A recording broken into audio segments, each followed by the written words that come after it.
Hello, very good morning dear students. Today we are going to discuss with the anatomy of the orbital cavity, in which in this lecture we will discuss about the mainly there is a osteological aspects related to that. Introduction. Orbits are two bony sockets which lodges the eyeball and the associated structures. What is the shape and parts of the orbital cavity? That's each orbit is pyramidal in a shape. Anterior base, that is called orbital opening. Posterior apex, which is present posteriorly, where it is having a four walls, that is a medial wall, lateral wall, roof and the floor part. So if you used to see, there are we will discuss ultimately that's orbital cavity in six aspects, that is orbital base, whereas apex and medial, lateral, roof and the floor. So four walls, apex and the base. These are the main basic headings in which we will study the anatomy of the orbital cavity. This is the base part of the orbital cavity that you are seeing. That is this is completely as the base part present, and just a posterior aspect. This is the apex part is there. So it seems to be as four-sided pyramid structure is there, which is interiorly it is a quadrangular in a shape, whereas posteriorly it is a triangular in a shape, and these all lines are to be. So orbital cavity dimensions. If you used to see, the volume of the orbit is approximately 30 ml. The depth or the length of the medial wall, this is the medial wall. So the length of the medial wall is approximately 42 mm. This is the 42 mm. Whereas the length of the lateral wall, that is approximately 50 mm. So this is the lateral wall present. The length is approximately 50 mm. This is the medial wall. The length is approximately 42 mm. Whereas the rim or the orbital opening. So the dimensions of the orbital opening horizontally, this is the horizontal dimension that we seen in this diagram, that is approximately 40 mm, whereas the vertical diameter is approximately 35 mm. The intra-orbital width, that is the width present between the two orbits is, so that is, or the distance between the two medial walls present is, that is approximately 22 mm. So this is the medial wall of the right side orbit. This is the medial wall of the left side orbit. The distance between these two orbits is approximately 25 mm. Whereas the extra-orbital width, or that is the distance between the two lateral walls of a right and left side orbit is, so this is the lateral wall of the left orbit. This is the lateral wall of the right side orbit. The distance present between these two walls is 100 mm. So these are the dimensions of the orbital cavity. Now comes to the orbital opening or the base of the orbit, that is entry point. So it consists of four margins, that is supraorbital margin, infraorbital margin, lateral margin and the medial margin. So what the structures, what the bony parts, what the bony structures that used to be formed the supraorbital margin, infraorbital margin, lateral and the medial margins, that we will see in the, if we study this, what structures are forming the supra, infra, lateral and medial margins, means that we have completed the base. So now comes to the supraorbital margin. That supraorbital margin is formed by specifically by the frontal bone. So this is the frontal bone. This frontal bone is forming the supraorbital margin. This is the supraorbital margin or the blinking area. There is a supraorbital notch or the supraorbital foramen is present, which is situated at the junction of its medial two-third, which is this is the medial two-third part is there. This medial two-third part, which seems to be as a rounded in shape, and at the lateral two-third part is the sharp structure present, where the medial two-third part is rounded in a shape. Here is the foramina is present. This foramen is called orbital foramina or supraorbital foramina or supraorbital notch. Actually, in some a notch is present. If this is to be joined structure is present, that we used to call it as the foramina. If it is not joined, it is present in form of notch, we used to call as notch. But in a living, it is always be present, it's in form of foramen. Supraorbital notch, that used to be transmits, or supraorbital foramina, that used to be transmits the supraorbital nerve, supraorbital artery and communicating vein between angular and superior ophthalmic vein. So this is the supraorbital foramina that is transmitting the supraorbital nerve and supraorbital artery specifically, and that is a communicating vein between the angular and the ophthalmic vein. Next is infraorbital margin. That's a blinking area that you are seeing. That infraorbital margin, this infraorbital margin, it is formed by medially by the maxilla. This is a whole yellow color structure that is present, that used to be called as the maxilla. Whereas the laterally, it is this is the zygomatic bone. So that laterally infraorbital margin is formed by zygomatic bone, whereas medially that infraorbital margin is formed by the maxilla, is part of the maxilla. Medial orbital margin, it is formed by frontal bone above and lacrimal crest of the frontal process of maxilla below. So this is the as well complete this is the medial margin of the orbital cavity is present. Next is lateral orbital margin. Lateral orbital margin, it is formed by frontal process of the zygomatic bone. So this is the zygomatic bone and this is the frontal process which is going towards the frontal bone, so that it is called as frontal process of zygomatic bone, and below by zygomatic process of frontal bone. So this is the zygomatic process of the frontal bone. This is the frontal bone, and the process which is going towards the zygomatic bone is to call as the zygomatic process of frontal bone. Next is, now comes to the second part, that is the apex of the orbital cavity that is present posteriorly. It forms the posterior end of the orbit.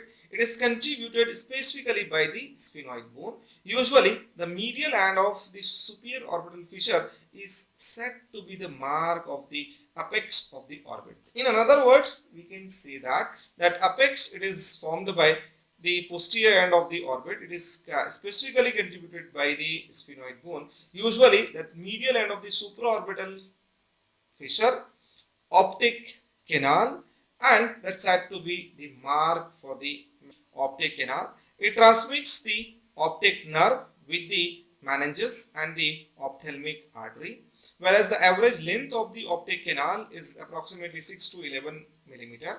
It connects the orbit to the middle cranial fossa, that we have already discussed about the middle cranial fossa, where the optic canal used to be passes the optic nerve, that too with the ophthalmic artery. That optic nerve glioma and meningioma may lead to the unilateral enlargement of the optic canal. This is the next is superior orbital fissure. It is a triangular fissure connecting the middle cranial fossa with the orbital cavity. It is bounded above by the lesser wing of the sphenoid bone, below by the greater wing of the sphenoid bone, whereas medially it is bounded by body of the sphenoid bone. That common annular tendinous ring, that is called ring of Zinn, that used to be divides the fissure into the lateral, middle and medial parts, through which the structures passes from middle cranial fossa to the orbit. That's specifically, that is a third, fourth, fifth and sixth nerve. Third, fourth, fifth and the sixth nerve that used to be passes through the superior orbital fissure. The third is the oculomotor nerve, which is a trochlear nerve, ophthalmic division of the trigeminal nerve, and the abducent nerve used to be passes from middle cranial fossa to the orbit. So that we will see the detailed anatomy of these structures passes to the superior orbital fissure in the second. This is the superior orbital fissure, that is a blinking area that you are seeing. This is the zinc of geniole that you are seeing, that is the zinc of geniole. This is the superior orbital fissure, that margin is present. This is the optic canal. These structures used to be forms the part of the apex of the orbit, whereas this is whole area. This is called the base of the orbit, whereas the superior orbital margin, inferior orbital margin, medial orbital margin, lateral orbital margin, and this used to be forms the complete area is forming the base part, whereas this area structures passes through the superior orbital fissure, that you can remember by mnemonic, that is the I slept one night and left for the Tokyo. That in which the I stands for inferior ophthalmic vein, the S stands for the sympathetic tube, O stands for the oculomotor nerve, N stands for nasociliary nerve, A stands for abducent nerve, L stands for the lacrimal nerve, F stands for the frontal nerve, T stands for the trochlear nerve. In a last part, that is that these structures used to be also passes from the lateral part of the superior orbital fissure, that also we can remembered by LFT. LFT is a liver function test that you can remember, that we will discuss later in detail.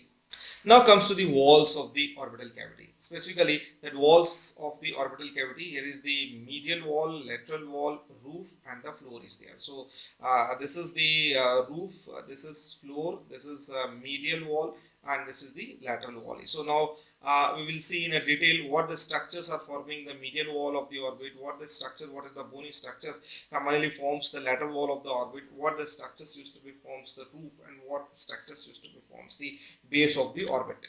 So medial wall of the orbit. Medial wall of the orbit, it is formed by following bones from anterior to posterior side. That is posterior part of the frontal process of the maxilla, whereas just posterior to that lacrimal bone and orbital plate of ethmoid bone and the body of the sphenoid bone. So here is the this is the frontal process of the maxilla. This is the lacrimal bone, ethmoid bone, and the body of the sphenoid that used to be forms the medial wall of the orbital cavity.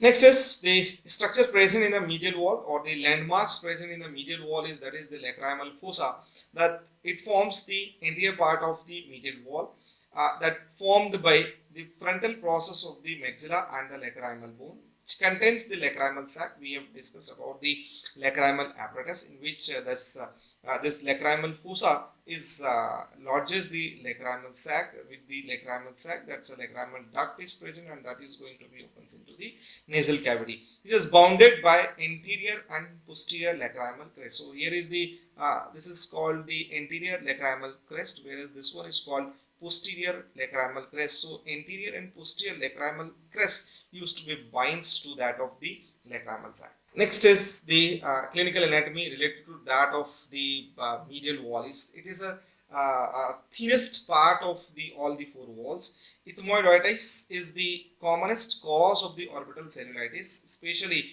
in children below the age of 5 years. Specifically, that cellulitis of this is the cellulitis that you are seeing, that used to be developed due to the ethmoiditis is there.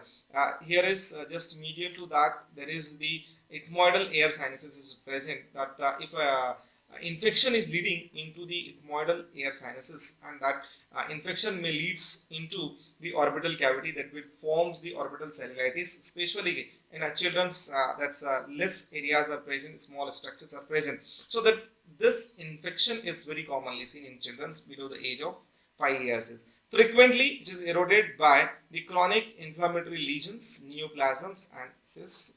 It is easily fractured during the traumas, which because it is the small papery bone, it is the thinnest part is there. So that due to the trauma, this may leads to the fracture. Next is the second one, that is the lateral wall, which is present laterally, that used to be formed the lateral boundary of the orbital cavity. It is formed by greater wing of the sphenoid bone posteriorly. This is the greater wing of the sphenoid bone, which used to be formed posteriorly. Orbital surface of the zygomatic bone. This is the zygomatic bone, and this is the orbital surface of the zygomatic bone, and medial aspect of its frontal process anteriorly. Next is the sphenoid area separates from roof and floor by the superior and inferior orbital fissures. So if you are seeing here, this is the superior orbital fissure, this is the part of the inferior orbital fissure. So this superior orbital fissure and the inferior orbital fissure, and this is what this encloses to the lateral wall is there. This lateral wall is separated by, this is the roof of the orbit. So roof of the orbit is separated by lateral wall by the superior orbital fissure, whereas this is the floor part, is the floor of the orbital cavity is separated by the lateral wall by the inferior orbital fissure. So superior orbital fissure and the inferior orbital fissure used to separate the lateral wall from the roof and the floor part is. More anterior wall is transversed by zygomatic groove and foramina that used to be passes the zygomatic vessels and zygomatic nerve. So this is the zygomatic foramina. Just deep to this, there is a groove is present. That groove would be called as zygomatic groove, and that zygomatic groove passes anteriorly, it used to be opens, and that used to be forms zygomatic foramina, and the zygomatic foramina used to be passes as zygomatic vessels and zygomatic nerves.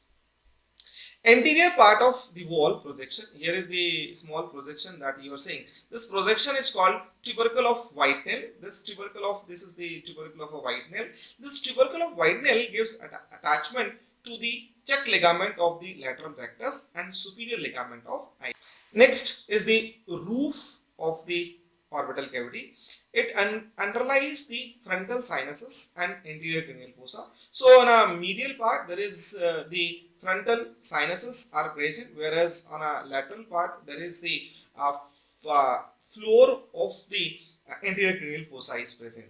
Next, it is formed by orbital plate of a frontal bone anteriorly and lesser wing of the sphenoid bone posteriorly. So this is the lesser wing of the sphenoid bone that used to be formed the posterior part of the roof part is, whereas this is called the orbital plate of the frontal bone that used to be forms the roof of the orbital cavity. Just in other words, we can also understand that as we discuss about the skull and a norma frontalis view, if we discuss about the norma frontalis view of the skull, that we can understand that the norma frontalis view of the skull is having the 4 rooms. Okay, 4-story building is there. So this is the ground floor, this is first floor, this is the second floor, and just above there is a third floor is present. Okay, this is the oral cavity. That just you can understand that roof of one cavity will form the floor of the another room. Okay, or the roof of one room forms the floor for another room, whereas the roof of another room will form the floor for another room. So like that, if you'll see the oral cavity is there, roof of the oral cavity is formed by the palatine, and that palatine bone used to be forms the floor of the nasal cavity, whereas that roof of the nasal cavity will take part in the floor of the orbital cavity, whereas the roof of the orbital cavity will form the floor of the anterior cranial fossa. So that what these structures are present, one on above, one on above, one on above. So this is the roof of the roof. Clinical anatomy related to that of a roof is, it is thin, so that object piercing the upper eyelid penetrates the roof and damage to the frontal lobe of the brain. So just this is the roof part is there. Just above to this roof there is just posterior to this part there is a frontal lobe of the brain is present. So if the injuries happen to this part, this may leads to the injury to the frontal lobe of the brain. Any trauma may lead to rupture of the dura mater, and due to the rupture of a dura mater, that CSF may escape into the orbit, nose, or to the both. Floor, it is formed by the orbital surface of the maxilla. So this is the maxilla, and this one is called orbital surface of the maxilla, and it is the major contribution to form the floor part is. Whereas second structure which is contributing to formation of the floor is, that is a orbital surface of the zygomatic bone. So this is the zygomatic bone, and this one is the orbital surface of the zygomatic bone that used to be takes participation in formation of the floor part is. Whereas orbital process of the palatine bone, here is the small process is present posteriorly, that is called orbital process of the palatine bone that used to be take participation in formation of the floor. Next is, it is that floor is a triangular in a shape. It seems to be as a triangular area which base is directed anteriorly and apex is directed posteriorly, which slopes downwards and laterally. It is shortest of all the orbital walls that border laterally by inferior orbital fissure and medially by maxilloethmoidal fissure. So here is the maxilloethmoidal fissure is present, and just laterally there is the orbital, this is the inferior orbital fissure is present, and here is the maxilloethmoidal suture is present. In between to that the area is there that used to be called the floor ridge. It overlies the maxillary air sinuses. It is taking participation in specifically formation of the clinical anatomy related to that of the maxillary air sinuses. In a maxillary air sinuses, if there is benign tumors are being formed or the cancerous tumors are being formed, that may invade into the floor part of the orbital cavity, and that may leads to the compression pressure of the orbital or the eye wall.